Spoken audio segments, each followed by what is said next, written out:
Sometimes you have to install the software program again. When you do the installation, you'll get an error message.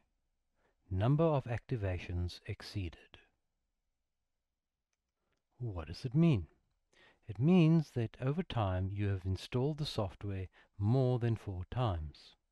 The standard number of activations available when you purchase the software is 4. What can you do? The first thing you should do is contact support. Send us an email to techsupport@imprintplus.com.